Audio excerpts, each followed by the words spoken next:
News 7 Rajasthan देख रहे सभी दर्शकों को मेरा नमस्कार। दोस्तों, मैं हूं विष्णु गुप्ता और अभी इसी वक्त हम मौजूद हैं बाटोदा समीप जाकोलास कला, जहां पर रामदेव जी के मंदिर में एक दिवसीय दंगल कीर्तन का आयोजन किया गया है और इसी के आज झलझूलनी 11 के उपलक्ष्य में हमारी विधायक इंदिरा मीणा जी यहाँ पर पधारी हुई है और कुछ ही पश्चात बाद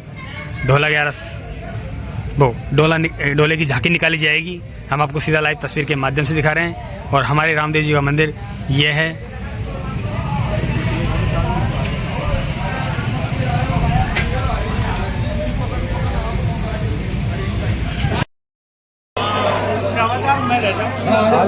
तुम भी आओ ना।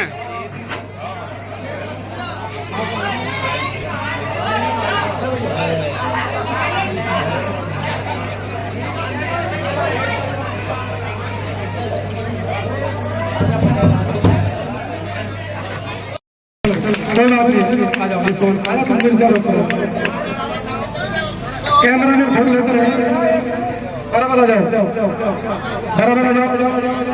ये आप साइड में जाओ,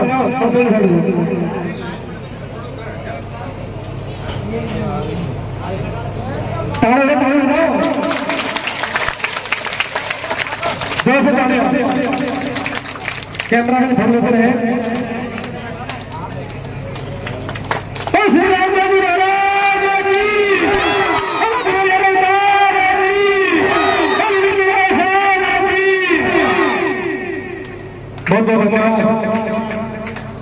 अब स्वागत की बेला में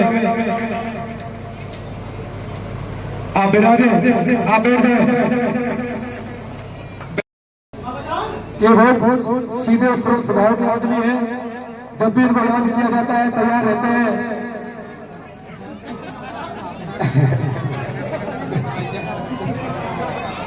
चलो कोई बात नहीं है। इस जाकोलास में आज बाबा रामदेव जी की जो डोला गारिश है वो है, रात को सत्संग हुआ है। और एक बार आप जय बोलोगे जोर से, जय बोलो राम पीर की जय, सच्चे दरबार की जय।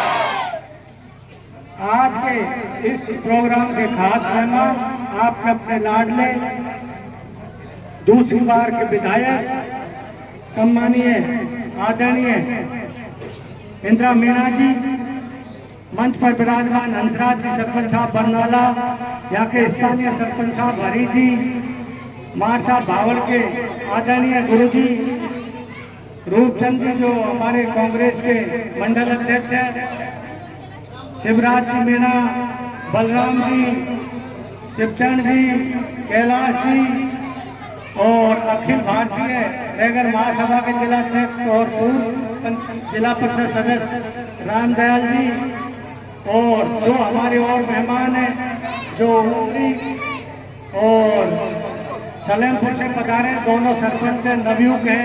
हम चाहते हैं तो हमारा जोरदार स्वागत करते हैं। और मंच पर बैठे तमाम मेरे साथियों, आदरणीय बुजुर्गों, भाइयों, मुझे तो मैं क्या बोलूं, आपको सुबह से शाम में मिलता हूं। ए भैया, मैं आपको क्या बताऊं। देखो भाइयों, मैं तो इस मौके पर यही बात कहूंगा आप लोगों को कि रैदास जी भगत कौन थे इसको जानना चाहिए। बाबा रामदेव कौन थे इसको जानना चाहिए। भक्त पूरणवत कौन था उसको जानना चाहिए। होलिका कौन थी उसको जानना चाहिए। शंभुग ऋषि कौन था उसको जानना चाहिए।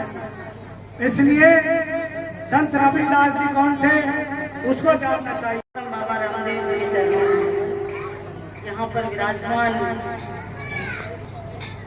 सभी भक्तगण, मंच पर विराजमान श्री चटर्जी जी की पूर्व कांग्रेस पार्टी की जिलाध्यक्ष है, यहाँ विराजमान हंसराज जी सरपंच साहब बरनाला और उज्जैन जी, जो कि आपके यहाँ के मंडल के मंडलाध्यक्ष हैं, हमारे रामजी लाल जी जो मार साहब हैं भावड़ से, और हमारे सरपंच साहब है आपके यहाँ के स्थानीय सरपंच साहब हैं नाकू जी, यहाँ के आपके गांव के गणमान्य नागरिक हैं, बद्री लाल जी, चिरंजी लाल जी अध्यापक साहब, और रामजी लाल जी, कल्याण जी, घनश्याम जी, मुनीर जी, पिंटू भाई, राधेश्याम जी हमारे बूथ अध्यक्ष हैं, अशोक जी पहाड़िया, शंभू लाल जी सरपंच, महेश जी सरपंच साहब जो कि सलेमपुर से यहाँ पधारे हैं, और दलराज जी हमारे साथ कार्यकर्ता है फुलवाड़ा से, सभी पधारे हुए मेरे साथ कार्यकर्ता बंधु और मेरी माता बहनें, यहाँ के प्यारे बालक बालिकाएं। अभी गुरु जी कह रहे थे और इतना जोश, ऐसी कम्युनिटी में बहुत कम लोग निकलते हैं खुलकर बाहर। तो सबसे पहले तो मैं आपको और हमारे पिंटू भाई को, एक कार्यकर्ता सभी हैं, हमारे गुरु जी हैं, इनको धन्यवाद देना चाहूंगी कि आपने समाज में जागृति लाने का, ऐसे प्रोग्रामों में भाग लेकर आगे बढ़कर कार्यक्रम कराने का जो सोच और विचारधारा है, उसके लिए मैं आपका हृदय से आभार व्यक्त करती हूँ और धन्यवाद देती हूँ कि आप करने की चेष्टा रखते हैं मन में। कहीं जगह ऐसी कम्युनिटी की लोग रहते हैं, उनमें कोई व्यक्ति ऐसा नहीं होता जो कि आगे आकर समाज को दिशा दे सके। सबसे मेन तो पढ़ लिख कर जो बढ़ जाते हैं तो कई बार वो अपना रानी और गांव छोड़ देते हैं, आते नहीं है टाइम पर। कई बार जो होते हैं वो रुचि नहीं लेते हैं, थोड़ा दबाव डर महसूस करते हैं, और कई बार अधिकतर गांव के अंदर पढ़ते नहीं है, अधूरी पढ़ाई छोड़कर बेरोजगारी के अंदर मेहनत मजदूरी करने के लिए चले जाते हैं। ऐसी परिस्थितियां अधिकतर गाँव के अंदर मुझे देखने को मिली है। चुनाव के दौरान भी आप लोगों का जिस तरीके से आज मुझे बुलाने का जज्बा था, उसी तरीके से चुनाव के अंदर वोट देने के लिए भी इतना ही जज्बा था कि हम आपको वोट देंगे, आप हमारे बीच में आइए। और ये अच्छा काम है कि जैसे आपने मुझे बुलाया, मुझे याद है आज, और याद नेताओं को रखवाना भी चाहिए चुनाव के दौरान। और उसके बाद आपने फिर दोबारा से मुझे बुलाया और आप सबकी मुझे दर्शन हो पाए। तो ये आपकी एक जागरूकता का परिचय है। और जो कि भी शिवचंद जी कह रहे थे, हंसराज जी कह रहे थे बच्चों को पढ़ना लिखना चाहिए, शिवचंद जी कह रहे थे सबको याद रखने की आवश्यकता है। बहुत सारी लंबी लिस्ट बता दी, इतना याद नहीं रह पाएगा। इतने देवताओं के नाम याद रह पाएंगे क्या? आप तो नहीं रख पाएंगे ना। सबसे मुख्य देवता है बाबा भीमराव अम्बेडकर, उसे याद रखने की आवश्यकता है। और जितने भी देवता धरती पर हैं वो हमारे जैसे ही इंसान हुआ करते थे पहले। उन्होंने वो देवता क्यों बने? क्योंकि उन्होंने अच्छे कर्म किए, उन्होंने दिया, उनके पक्षियों पर हमको चलना चाहिए। सबसे मुख्य बात, हमारे देवताओं की पूजा करने का मतलब जब ही निकलेगा जब हम अच्छे विचार ग्रहण करेंगे, पढ़ाई लिखाई करवा कर अपने बच्चों को सक्सेस कर पाएंगे, तभी हमारा जीवन सफल हो सकता है। कई बार लोग चलते हमारी महिलाएं हैं, सुबह खाना बनाया, दैनिक जीवन का एक ही काम होता है ना, सुबह से शाम तक वही डेली का काम है। सुबह उठना और जो सुबह का जो काम होता है, खेती बाड़ी का, गाय भैंस का, बच्चों का। जल संरक्षण है मेरा सपना, ताकि खुशहाल बने भारत अपना। साई आरओ प्लांट काले कुएं के पास, सैनिक नगर, गंगापुर सिटी। शुद्ध शीतल आरओ युक्त पानी के लिए आज ही संपर्क करें 9602091186 7891056798। नोट, हमारे यहाँ बर्फ की सिल्ली की सुविधा भी उपलब्ध है।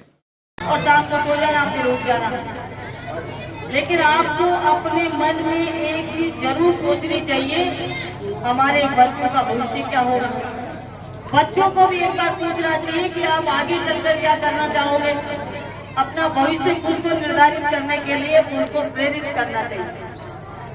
उनको इस चीज की लालसा पैदा होनी चाहिए कि मुझे ये करना है। कई बार मैं स्कूलों में जाती हूँ तो मैं कहती हूँ बच्चों से, पूछती हूँ कि बच्चों तुम क्या बनना चाहते हो।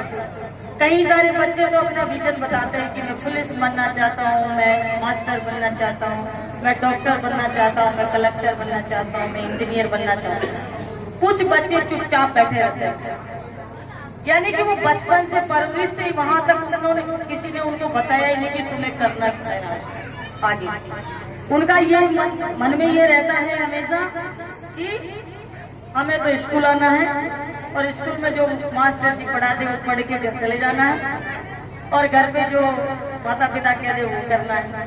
उसके अलावा उनकी विचारधारा आगे बढ़ी ही नहीं। अब गुरु जी भी है हमारे, मैं इनसे भी कहना चाहूंगी कि स्कूल के अंदर भी इस चीज को फॉलो करें। पिछली बार कांग्रेस की सरकार थी, उस समय हर शनिवार को ये बालिकाओं के लिए एक घंटा 2 घंटे का वो कार्यक्रम रहता था, जिसके अंदर बच्चियों को ये पूछा जाता है कि आप क्या करना चाहते हो, आपका विजन क्या है, आप आगे बढ़ने के लिए हमारी क्या मदद चाहिए, या फिर आप क्या सोचते हो अपने मन में। खुलकर अपने विचार व्यक्त करने की आवश्यकता है। आप सब लोगों ने मुझे जिस तरीके से प्रेम आशीर्वाद दिया, मैं आपका हमेशा ऋणी रहूंगी इस बात के लिए और हमेशा से ध्यान रखूंगी कि ये ठाणी एक मेरा महत्वपूर्ण परिवार का हिस्सा है। और आपने पहले मेरे को जब आई थी, जब एक शमशान का रोड बताया था, याद है मुझे आज। एक ही मेन रोड है और मेन रोड पीडब्ल्यूडी से होगा। पानी का आपका 3 काम आपने दिए मुझे, बाकी अन्य लोगों ने दिए उसका तो मैं पढ़ी लूंगी। मैंने एक लाइन हटवाने की है, कोई छोटे मोटे काम इसीलिए है कि दोबारा से आपको, अगर अधिकारी को हम डालेंगे लेटर तो अधिकारी आपसे संपर्क कर सके। 3 काम आप लोगों ने मुझे दिए हैं। सरपंच जी से भी पूछ रही थी कि आप पैसा दे दूं तो आप करा दोगे क्या? सरपंच जी कह रहे हैं सेक्रेटरी चेंज करा दो। मेरी तरफ से कोई दिक्कत नहीं है, मैं आज लेटर लिखकर आपको दे दूंगी जितना भी पैसा इसमें लगेगा, लेकिन बनाने की जिम्मेदारी सरपंच साहब की है। अगर सरपंच जी ये बना देते हैं तो ठीक है, नहीं तो अब आगे तो बन रही है। और मेरी तरफ से कोई दिक्कत नहीं है, सरपंच जी को तैयार कर लो, सरपंच जी बना दे। अब ये कह देते हैं कि हो जाएगा, अब मैं देख लेती हूँ फिर ये काम इस टीम को। और पानी के लिए आपने बोला है कि पाइपलाइन डलनी चाहिए, हाँ तो डल गई, कनेक्शन करवाने हैं। जो भी काम बाकी है पानी का, मेन रोड का, अगली बार अभी बजट में दिया नहीं, इस बार तो रोडों का काम सरकार हमारी है नहीं और बजट में काम दिया नहीं। अब अगली बार बजट में अगर देंगे तो आपका ये रोड जरूर हम जोड़ेंगे। तीनों काम आप लोगों के ध्यान में रखेंगे और कोशिश करेंगे कि जब भी हम आए तो आपकी यहाँ कुछ करवा के आए, ऐसी हमारी मंशा रहेगी। तो आप सबको बहुत धन्यवाद और हमेशा के लिए आप लोग मेरे प्रति जो प्रेम है वो हमेशा के लिए बनाए रखें और मैं आपकी सेवा करने में कोई कमी नहीं छोड़ूंगी। आपका जो आशीर्वाद मुझे दोबारा से विधानसभा में जाने का मिला वो आप ही की देन है। इस क्षेत्र के लोगों ने दोबारा से किसी को आशीर्वाद नहीं दिया, लगातार आप लोगों की वजह से ही मैं दोबारा से विधानसभा में जा पाई और ये अपने मन में ये सोचती हूँ कहीं न कहीं आप लोगों के भरोसे पर मैं थोड़ा बहुत खरा उतरी हूँ, इसलिए वापस से दोबारा से आपने मुझे सेवा का मौका दिया है और आगे मैं उम्मीद करूंगी कि आपकी सेवा करने का मौका मिलता रहे। मैं आपकी सेवा करती रहूंगी, जैसा आप आदेश करेंगे। आप सबको बहुत बहुत धन्यवाद। जय हिंद। अब आपके शहर गंगापुर सिटी में चिकित्सा के क्षेत्र में नए आयाम, नए भव्य स्वरूप में आया है वर्धमान मल्टी स्पेशलिटी हॉस्पिटल, जिसमें सभी प्रकार की बीमारियों का एक ही छत के नीचे अत्याधुनिक तकनीक से चिकित्सा सुविधा उपलब्ध, जिनमें जनरल मेडिसिन, सर्जरी, गायनिक, शिशु रोग, हड्डी रोग, यूरोलॉजी, दंत रोग चिकित्सा सुविधा उपलब्ध, विशेषज्ञ डॉक्टर्स की टीम, अत्याधुनिक लैब व सभी प्रकार की जांच सुविधा उपलब्ध, सभी प्रकार की योजनाएं जैसे मुख्यमंत्री चिरंजीवी RGHS की सुविधा उपलब्ध। वर्धमान हॉस्पिटल का वादा हर व्यक्ति को निरोगी बनाना। आज ही संपर्क करें Vardhman multi speciality hospital, Jaipur road, Gangapur city. Contact number 8302906531 और 7463294752।